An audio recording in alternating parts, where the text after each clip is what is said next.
अतिशय आनंदाची गोष्ट आहे की माडंबार वसई तालुक्यात पालघर जिल्ह्याला कनेक्टिव्हिटी आता मिळालेली आहे। त्यामुळे इथून आपला जिल्हा मुख्यालय असेल, पुढे होणारं वाढवण बंदर असेल, तिथे लवकरात लवकर पोहोचता येईल। या भागातील जे पुढचे रस्ते आहेत पालघर जिल्ह्यातले ते काही मोठे करणे आवश्यक आहे, चांगले रस्ते करणे आवश्यक आहे। सरकार संवेदनशील आहे। सरकार निश्चितपणे त्या दृष्टीने विचार करेल।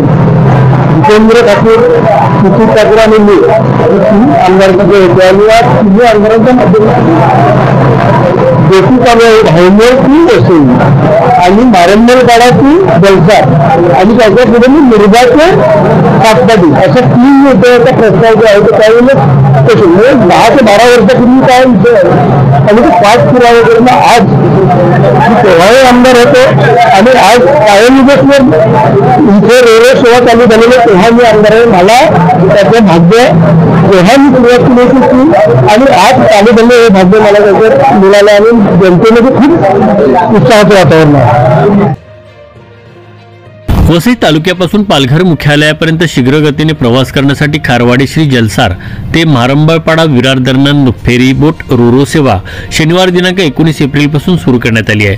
सध्या प्रायोगिक तत्वावरती ह्या रोरो सेवा सुरू करण्यात आली आहे। यामुळे विरार ते पालघर तालुक्यातील प्रवास वेळेत तसेच अंतरामध्ये मोठ्या प्रमाणात बचत होणार आहे। गेल्या अनेक महिन्यांपासून हा प्रकल्प कार्यान्वित होण्यासाठी शासकीय स्तरावरती प्रयत्न सुरू होते। यावेळी नालासोपारा विधानसभेचे आमदार राजन नाईक, बोईसर विधानसभेचे आमदार विलास तरे उपस्थित होते। खारवाडेश्री येथे स्लोपिंग रॅम्प अर्थात उतार असलेली हंगामी जेट्टीचं काम पूर्ण झाल्याने 2 तालुक्यांदरम्यानची ही रोरो सेवा आता सुरू झाली आहे। केंद्र शासनाच्या सागरमाला योजनेअंतर्गत या प्रकल्पाची आखणी करण्यात आली होती। या प्रकल्पाला 26 ऑक्टोबर 2017 रोजी 12.92 कोटी रुपयांची प्रशासकीय मान्यता देण्यात आली। नंतर 15 मार्च 2023 रोजी 23.68 कोटी रुपयांच्या सुधारित प्रस्तावाला मान्यता मिळाल्यानंतर निविदा प्रक्रिया राबवून कंत्राटदाराला फेब्रुवारी 2024 मध्ये काम देण्यात आलं होतं। दरम्यानच्या काळात पर्यावरण विषयक तसेच उच्च न्यायालय व सर्वोच्च न्यायालयाकडून या कामाबाबत परवानगी प्राप्त झाली होती। नारंगी व चिखलडोंगरी या विरार जवळच्या भागात असणाऱ्या मारंबळपाडा येथील जेट्टी ऑगस्ट 2021 मध्येच पूर्ण झाली होती। तर या जेट्टीकडे जाणारा पोहोच रस्ता कामासाठी 30 कोटी रुपयांचा खर्च करण्यात आला होता। खारवाडेश्री येथे पाईल जेट्टी उभारण्याचं काम सुरू असून ते काम पूर्ण होण्यास अजूनही 14 महिन्यांचा अवधी लागणार आहे। दरम्यानच्या काळात तात्पुरत्या स्वरूपात उतार व्यवस्था अर्थात स्लोपिंग रॅम्पचे काम पूर्ण झालं असून या तात्पुरत्या रॅम्पला दगडी मजबूतीकरण व जेट्टीकडे जाणाऱ्या पोहोच रस्त्याचं काम पूर्ण झालं आहे।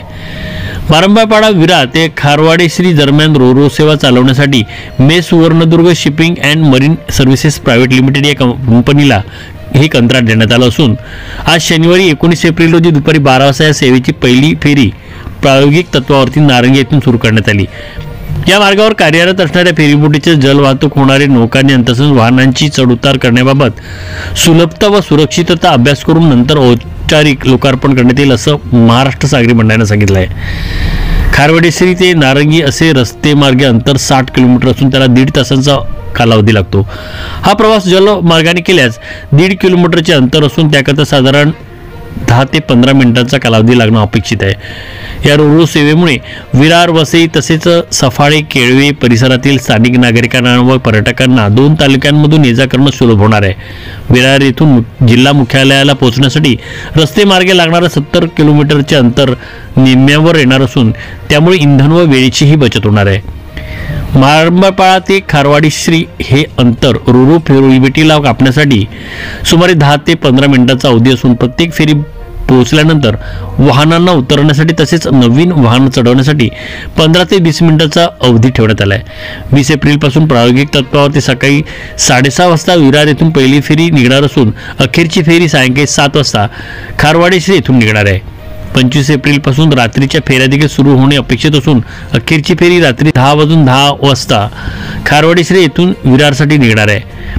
रोरो सेवा पुरवणाऱ्या या कंपनीतर्फे दाभोळ, जयगड, बाणकोट, दिघी तसेच वसई भाईंदर दरम्यान 10 फेरीबोट कार्यरत असून विरार ते खारवाडेश्री दरम्यान रोरो सेवेचे दर वसई भाईंदर दरम्यानच्या दराच्या बरोबरीनेच आहेत। विरार ते खारवाडी श्री दरम्यान मोटरसायकलसाठी 66 रुपये, रिकामी 3 चाकी रिक्षासाठी 110 रुपये, लहान 4 चाकी वाहनांसाठी 200 रुपये, मोठ्या 4 चाकी वाहनांसाठी व रिकामी मध्यम मालवाहू जड वाहनांसाठी 220 रुपये अशी दर आकारणी निश्चित करण्यात आली आहे. याच बरोबरीने प्रौढ प्रवाशांना 30 रुपये, लहान प्रवाशांना 15 रुपये, मासे, फळे, टोपली, शेळी, मेंढी, कुत्रा यांना प्रति नग 40 रुपये तर कोणताही माल वाहतुकीस प्रति अर्धा टन 30 रुपये अशी आकारणी करण्यात प्रस्तावित आहे. एका फेरीबोटीत 20 लहान 4 चाकी वाहन व 25 दुचाकी व प्रवासी प्रवास करू शकत असण्याची माहिती शिपिंग कंपनीतर्फे देण्यात आली आहे. अतिशय आनंदाची गोष्ट आहे की माडंबार तालुक्यात पालघर जिल्ह्याला कनेक्टिव्हिटी आता मिळालेली आहे. त्यामुळे इथून आपला जिल्हा मुख्यालय असेल, पुढे होणारं वाढवण बंदर असेल, तिथे लवकरात लवकर पोहोचता येईल. या भागातील जे पुढचे रस्ते आहेत पालघर जिल्ह्यातले ते काही मोठे करणे आवश्यक आहे, चांगले रस्ते करणे आवश्यक आहे. सरकार संवेदनशील आहे. सरकार निश्चितपणे त्या दृष्टीने विचार करून चांगले रस्ते होतील, ताकी मुख्यालयाला पालघर जिल्हा परिषद असेल, कलेक्टर ऑफिस असेल, मुख्यालयाला पोहोचायला आणि आजूबाजूचा जो परिसर आहे त्या एरियातला म्हणजे पालघरचा पश्चिमेकडचा जो भाग असेल पालघर जिल्ह्यातील किनारपट्टीचा भाग असेल, मधला सगळा जो भाग असेल त्याची कनेक्टिव्हिटी चांगल्या प्रकारे या विरारशी नालासोपाऱ्याशी चांगल्या प्रकारे जोडली जाईल. लोकांमध्ये खूप आनंदाचं वातावरण आहे. परंतु ही बेटी जेव्हा चालू करण्याच्या दृष्टिकोनातून विचार झाला त्यावेळेस